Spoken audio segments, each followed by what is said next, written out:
जोमेटो 12 लाख तो वहीं Swiggy 15 lakh orders हर दिन डिलीवर करता है।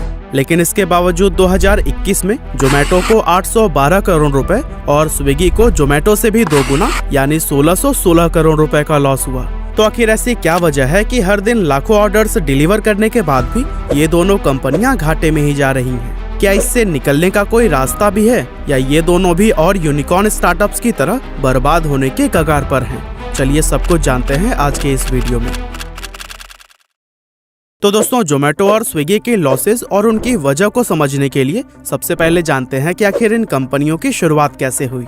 असल में जोमेटो की शुरुआत हुई साल 2008 में, जब जोमेटो के फाउंडर दीपेंद्र गोयल IIT दिल्ली में पढ़ाई कर रहे थे। उस दौरान उन्होंने एक प्रॉब्लम बहुत ज्यादा फेस की, जो थी रेस्टोरेंट से खाना ऑर्डर करना। उन्होंने नोटिस किया कि ये प्रॉब्लम सिर्फ उनकी ही नहीं थी, बल्कि उनके सारे दोस्त भी अपनी पसंद का खाना ऑर्डर करने में प्रॉब्लम फेस कर रहे थे और उन्हें बार बार अलग अलग रेस्टोरेंट को कॉल करके ऑर्डर देना पड़ता था।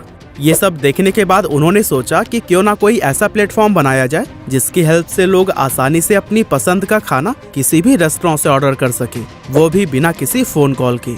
और इसी आइडिया के बेसिस पर उन्होंने फूडीबे नाम की अपनी एक वेबसाइट बनाई, जिसे साल 2010 में बदलकर जोमेटो कर दिया गया। अब शुरुआत में इंटरनेट के यूजर्स बहुत ज्यादा नहीं थे, इसीलिए ये वेबसाइट उस समय तक कुछ खास कमाल नहीं दिखा पाई। लेकिन समय बीतने के साथ जब इंटरनेट सस्ता हुआ और इसकी पहुंच बढ़ी, तब लोगों ने ऑनलाइन फूड ऑर्डर करना भी शुरू कर दिया। अब जोमेटो के पास ग्रो करने के लिए भारत की पूरी मार्केट ओपन थी, क्योंकि उस समय तक उनका कोई भी कॉम्पिटिटर इंडिया में मौजूद ही नहीं था। लेकिन जोमेटो के ये अच्छे दिन ज्यादा टाइम तक नहीं रहे, क्योंकि अगस्त 2014 में उनका सबसे बड़ा कॉम्पिटिटर स्विगी मार्केट में आ गया था। अब शुरुआत में तो स्विगी पर भी सिर्फ 25 रेस्टोरेंट ही लिस्टेड थे, लेकिन 2019 आते आते इसने मार्केट में इतनी तेजी से अपने पैर पसारे कि रेस्टोरेंट का ये नंबर 40,000 को क्रॉस कर गया। और बस यहीं से शुरू हुई दोनों के बीच नंबर 1 पोजीशन पर कब्जा करने की लड़ाई। अब ये दोनों कंपनियां नंबर 1 बनने के लिए क्या क्या कर रही हैं, इसे समझने से पहले चलिए हम ये जान लेते हैं कि इनका बिजनेस मॉडल क्या है और ये पैसे कैसे कमाते हैं। तो बेसिकली देखा जाए तो इन दोनों ही कंपनीज का बिजनेस मॉडल लगभग सेम कॉन्सेप्ट पर काम करता है, जिसमें ये 3 मेजर बिजनेस सेगमेंट से पैसे कमाती हैं। पहला है फूड डिलीवरी सर्विस, दूसरा है एडवर्टाइजिंग सर्विस और तीसरा है business consultancy service. Food delivery business में ये दोनों ही कंपनीज कस्टमर के खाने का ऑर्डर लेकर उसे चुने गए रेस्टोरेंट से कस्टमर के घर तक पहुंचाने का काम करती हैं और अपनी इस सर्विस के बदले में कंपनी हर ऑर्डर पर अपना कमीशन लेती हैं। वहीं एडवर्टाइजिंग सर्विस में ये अपने प्लेटफॉर्म पर ऐड चलाकर पैसे कमाती हैं, यानी कि अगर आप जोमेटो या स्विगी की ऐप पर किसी डिश को सर्च करते हैं तो आपको कुछ रेस्टोरेंट सबसे ऊपर दिखाई देते हैं। अब उसको नंबर 1, 2 या 3 पर शो करने के लिए या फिर किसी रेस्टोरेंट की ऐड लगाने के लिए जोमेटो या स्विगी उस रेस्टोरेंट से पैसे चार्ज करते हैं। अब बात करें बिजनेस कंसल्टेंसी सर्विस की, तो स्विगी या जोमेटो के पास ये सारी जानकारी मौजूद होती है कि कौन से स्टेट के कौन से हिस्से में कौन सा फूड आइटम लोग सबसे ज्यादा पसंद करते हैं। इस तरह से अगर आप कोई नया रेस्टोरेंट ओपन करके उसे जोमेटो से जोड़ते हैं तो वो आपको बताएंगे कि आपको किस तरह के डिशेज रखनी चाहिए और उनका प्राइस क्या होना चाहिए, ताकि ज्यादा से ज्यादा कस्टमर्स को अपनी तरफ अट्रैक्ट किया जा सके। अब इस तरह ऊपर से देखकर इनका बिजनेस मॉडल काफी कमाल का लगता है और इसी मॉडल पर इन्वेस्टर्स ने भी इन कंपनीज में खूब पैसे इन्वेस्ट किए हैं। अगर हम स्विगी की बात करें तो इसके लॉन्च होने के 1 साल बाद ही यानी 2015 में इन्वेस्टर्स ने इसमें $2 मिलियन की फंडिंग की थी। और वहीं जोमेटो को उसका पहला इन्वेस्टर 2010 में मिला था, जो थे भारत के फेमस इन्वेस्टर और बिजनेसमैन संजीव बिखचंदानी, और उन्होंने इस कंपनी में $1 मिलियन की फंडिंग की थी। इस तरह से इन दोनों ही कंपनीज के बेहतरीन बिजनेस मॉडल को देखकर कई और इन्वेस्टर्स ने भी बढ़ चढ़कर अपने पैसे इन्वेस्ट किए हैं। मगर इसके बावजूद भी आखिर ऐसी क्या वजह है कि जोमेटो और स्विगी सिर्फ एक लॉस मेकिंग कंपनी ही बनकर रह गया है। अब दोस्तों, अगर हम इसकी वजह जानने के लिए इंडिया की फूड डिलीवरी मार्केट का कंपैरिजन यूएस के मार्केट के साथ करें तो पता चलता है कि 2020 में इंडिया की जो फूड डिलीवरी मार्केट $3 बिलियन की थी, वो 2025 तक $13 बिलियन को क्रॉस कर जाएगी। वहीं 2020 में यूएस की फूड डिलीवरी मार्केट $18.5 बिलियन की थी, जो कि आने वाले 4 सालों में बढ़कर $33.7 बिलियन तक पहुंच सकती है। यानी कि इंडिया की फूड डिलीवरी मार्केट भले ही यूएस से छोटी है, पर हमारा ग्रोथ रेट यूएस से काफी ज्यादा है। मगर एक चीज जिसमें इंडियन मार्केट यूएस से काफी पीछे रह जाती है वो है एवरेज ऑर्डर वैल्यू। और फिलहाल इंडिया में स्विगी और जोमेटो के लिए यही उनके लॉस का सबसे बड़ा रीजन है। फॉर एग्जाम्पल यूएस में एवरेज ऑर्डर वैल्यू $30 के आसपास है, जिस पर कंपनीज 30% का मार्जिन कमाती हैं। वहीं इंडिया में एवरेज ऑर्डर वैल्यू सिर्फ $5 है, जिस पर कंपनीज बड़ी मुश्किल से मैक्सिमम 20% का मार्जिन अर्न कर पाती हैं। और इसी 20% में कंपनीज को सॉफ्टवेयर, राइडर्स और लॉजिस्टिक जैसे भी खर्चे निकालने पड़ते हैं, जिन्हें निकालने के बाद प्रॉफिट के नाम पर कंपनी के पास कुछ भी नहीं बचता, बल्कि उल्टा कंपनियों को भी खुद अपनी जेब से ही पैसे लगाने पड़ जाते हैं। एक रिपोर्ट से पता चलता है कि जोमेटो या स्विगी जितने भी ऑर्डर्स डिलीवर करती है ना, उनमें से मैक्सिमम ऑर्डर पर उन्हें लॉस का ही सामना करना पड़ता है।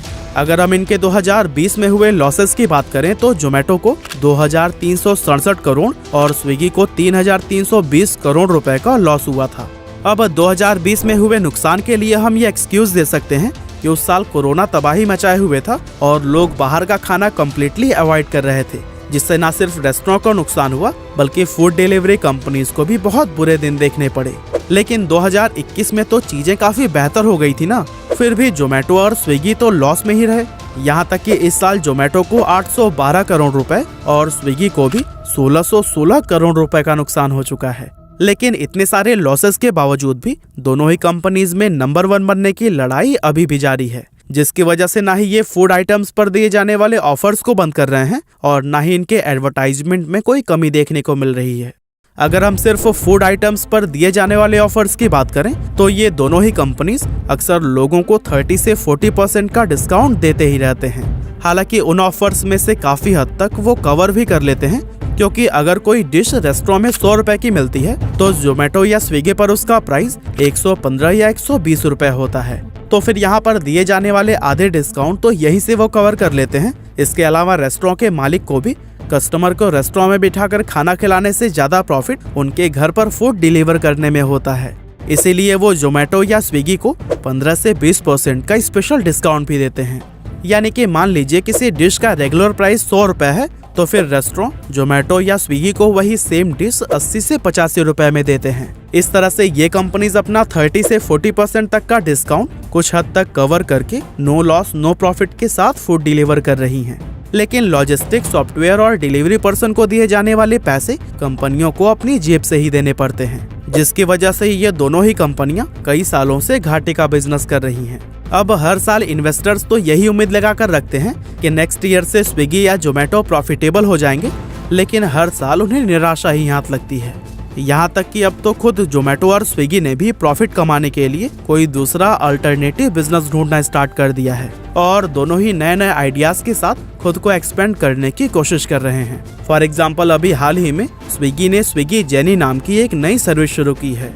अब ये जेनी करता क्या है कि आप मान लो ऑफिस में कोई जरूरी फाइल ले जाना भूल गए हैं, लंच बॉक्स छूट गया है, फार्मेसी से मेडिसिन या फिर कोई ग्रोसरी आइटम मंगवाना है, तो फिर इन सारी चीजों को कम समय में उनकी लोकेशन पर पहुंचाने का काम स्विगी जेनी करता है। ये सर्विस अभी सिर्फ बेंगलुरु, मुंबई, चेन्नई, दिल्ली, हैदराबाद, कोलकाता और लखनऊ जैसे कई बड़े सिटीज में स्टार्ट की गई है, जहां से यूजर्स का काफी अच्छा फीडबैक भी देखने को मिल रहा है। इसके अलावा स्विगी ने स्विगी इंस्टामार्ट भी लॉन्च किया है, जिसके जरिए वो काफी कम समय में ग्रोसरी डिलीवर कर रहा है। और ऐसा माना जा रहा है कि अभी स्विगी अपना ज्यादातर इन्वेस्टमेंट इस इंस्टामार्ट को ही बढ़ाने में कर रहा है, क्योंकि आने वाले सालों में ऑनलाइन ग्रोसरी डिलीवरी का market size online food delivery के मार्केट साइज के मुकाबले कई गुना बड़ा होने का अंदाजा लगाया गया है। अब अगर हम बात करें कि जोमेटो क्या कर रहा है, तो वो भी अभी जोमेटो इंस्टा सर्विस से 10 मिनट का डिलीवरी ऑप्शन लेकर आया है, जिसके लिए उसने कई सारे डार्क स्टोर भी बनाए हैं। इस स्टोर में पहले से ही कुछ डिशेज बने बनाए तैयार रहते हैं और जब भी कोई ऑर्डर आता है तो खाने को गर्म करके उसे तुरंत डिलीवरी के लिए भेज दिया जाता है। इस तरह जोमेटो सिर्फ 10 मिनट के अंदर ही फूड डिलीवर कर पा रहा है। इसके अलावा जोमेटो के पास काफी सारे रेस्टोरेंट की इंफॉर्मेशन तो है ही, इसीलिए उसने उनकी जरूरतों को समझते हुए उनके साथ फूड डिलीवरी के अलावा एक नया बिजनेस शुरू किया है, जिसका नाम है हाइपर प्योर। यानी जोमेटो अब सिर्फ रेस्टोरेंट की बनाई हुई डिशेस को ही डिलीवर नहीं करता, बल्कि साथ ही वो हाइपर प्योर के जरिए उन डिशेस को बनाने में लगने वाले रॉ मटेरियल भी रेस्टोरेंट को सप्लाई करता है। इस सब के अलावा स्विगी की तरह ही जोमेटो भी ऑनलाइन ग्रोसरी मार्केट में अपने पैर जमा रहा है, जहां इस बिजनेस के लिए उसने ब्लिंकिट को एक्वायर किया है। तो इस तरह से काफी लंबे टाइम से लॉस में चल रहे जोमेटो और स्विगी अपने लॉसेस को कवर करके एक प्रॉफिटेबल बिजनेस बनने के लिए पूरी ट्राई कर रहे हैं। हालांकि ये कोशिश कितनी कामयाब हो पाती है, ये तो हमें आने वाले वक्त में ही पता चल